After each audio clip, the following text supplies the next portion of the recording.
Assalamu alaikum. Welcome to Ishraqat.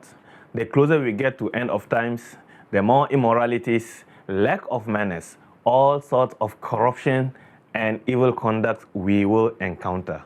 Yes, we will encounter more of them because they have been normalized, unfortunately.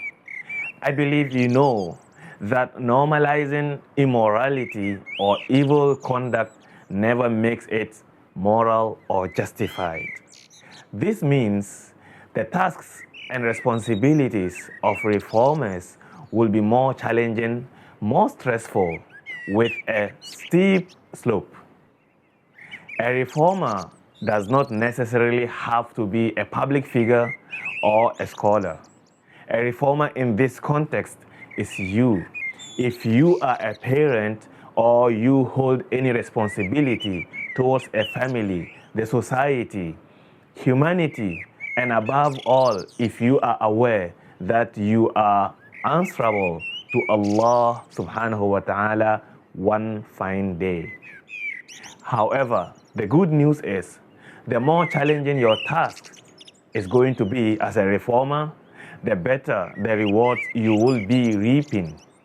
It is therefore wise to persevere and endure the pain rather than sitting back and joining those who choose to sit back and relax.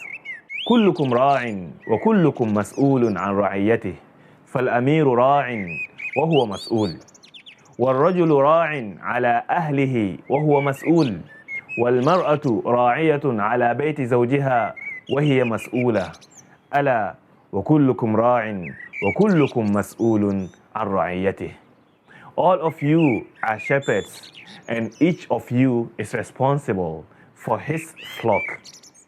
A ruler is a shepherd and he is responsible. A man is the shepherd of his household and he is responsible. A woman is the shepherd of her husband's house and she is responsible. Each of you is a shepherd and each of you is responsible for his flock. Undeniably, the amount of immoralities and evil conducts we see today is overwhelming, and it increases by the day. But it is worth noting that they didn't start all at once. They started gradually and grew over the time.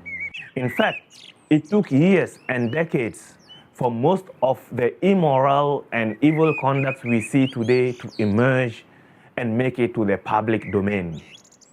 This means when one ignores a little immoral conduct simply because he doesn't want to judge or be judged, or he wants to be seen as open-minded, or he just doesn't want to be bothered, or he just wants to mind his own business.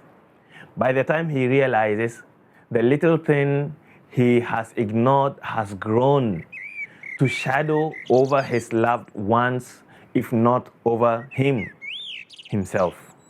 When that happens, we will have none to blame but ourselves. واتقوا فتنة لا تصيبن الذين ظلموا منكم خاصة واعلموا أن الله شديد العقاب.